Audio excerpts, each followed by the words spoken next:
Haley, this is Kyle down at Maple Ridge Volkswagen. This is the 2018 of the two Rs. Like I said, the rims will be different, but other than that, and color of course, and kilometers, you're gonna be pretty much the same thing because they have the same option set between them.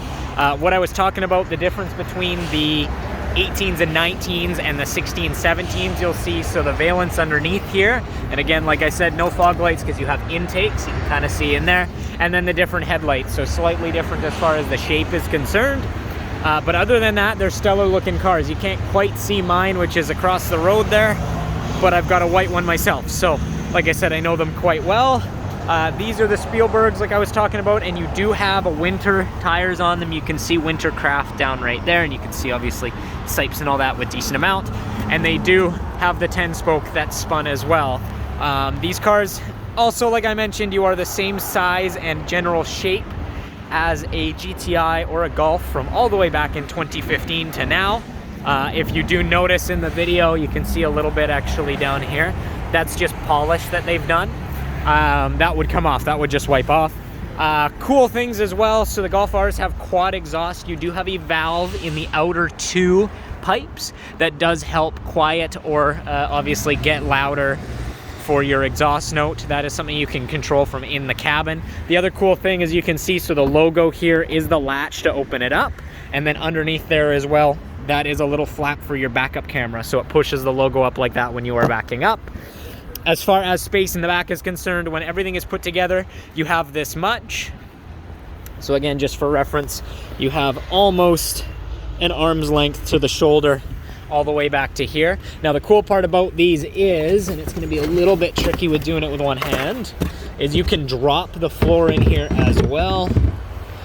Oh, if you take the, say in the R, you have a sub underneath there. So I guess you won't unless you plug that or unplug that speaker. And then you do have the ability to lay the seats down and take the top flap off as well. So this guy here, so that one does come completely out. So to show you the scope of this, the height here is there. So again, big open area, and then even further, you can knock your seats down like so. So again, giving you a decent amount of room. The other side does go down as well, just to give you that full look. Like I said, I've had two of these cars in a row. I had a normal Golf, and then of course now I have my R as well.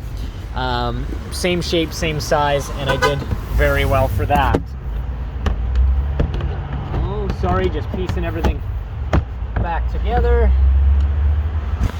Okay, so now when you hop into the front is when you get a little bit more of your luxury features, kind of like I was explaining on the phone, and I'll run you through the driver modes that you have as well. So if you go into the back, you can see we are genuine leather in these.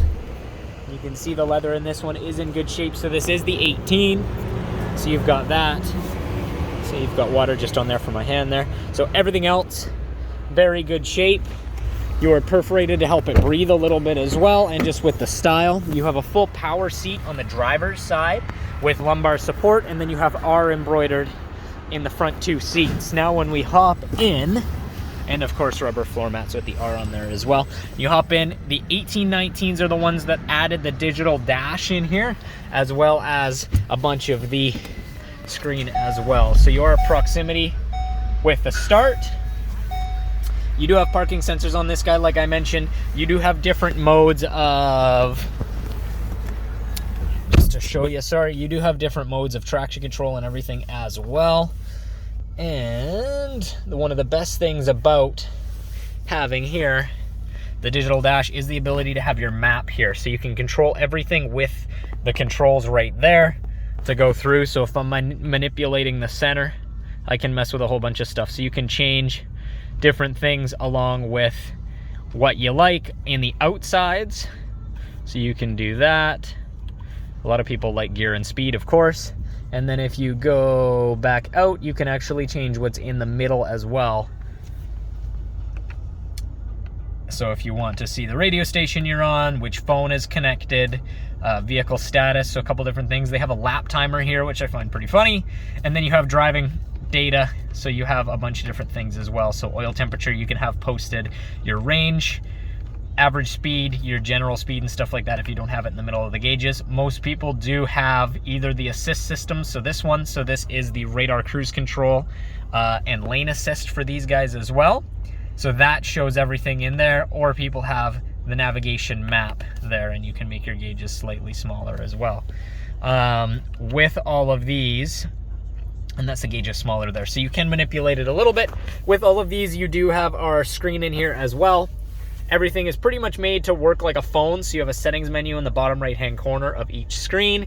You have Apple CarPlay, which is done plugged in just through underneath there. You can see the plug-in there. And of course, like I said, different car menus, stuff like that. You do have a sport selection as well, which gives you a couple different boost gauges and stuff like that that you can go through. They wanted to match the classiness of the vehicles with the sportiness of them. So again, having stuff like this, but still looking good. Dual zone climate control, heated seats, all that stuff. Now the other cool part that I was going to show you is the mode button right down there. So I'll put it up here. If I click the mode button here, you have DCC and driving mode selection. So you have that. You have different modes. So comfort, that actually loosens your suspension and loosens your steering wheel back and forth. We are electric steering, so you do have the ability to go through that. Normal and race. And race, it actually opens up. You can't quite hear through the video, but it does open up and have a throatier growl. Again, using those two valves in the outer two pipes of your exhaust. And then you have custom. So when I'm driving to work, I'm in custom because I can actually change. So you can have stiff or loose or even looser suspension.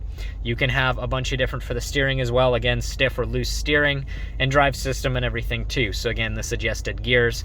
And really, if you're going to be driving with a little bit of purpose or if you're just getting yourself to work. So again, depending on all of that, everything else you can change a little bit more. Again, engine sounds and all that stuff. So that's controlling the valves and the pumping into the interior as well. But overall, like I said, these cars have held up very, very well. You do have a 6-speed, which does help obviously with fuel economy a little bit, parking sensors and all that. So on top of that, luxury features, the interior does of course look quite nice. You can see a little bit of the kind of, not quite carbon look, I don't know quite what to call that, but a little bit of the nice look in the trim. And then you have full-blown Fender audio, so you would have seen the subwoofer in the back as well. So you have that, and then you have control of a whole bunch of stuff through your settings menu here as well. Sorry, not climate control. So if you go into your settings, you have sound settings and all that stuff. Again, messing with all of this through different menus there. But yeah, like I said, there's a lot of technology in these ones. If there is any other questions or specifics, please let me know. But this one pretty much for the year is as loaded up as you could possibly get. So feel free, shoot questions away and let me know. Thanks.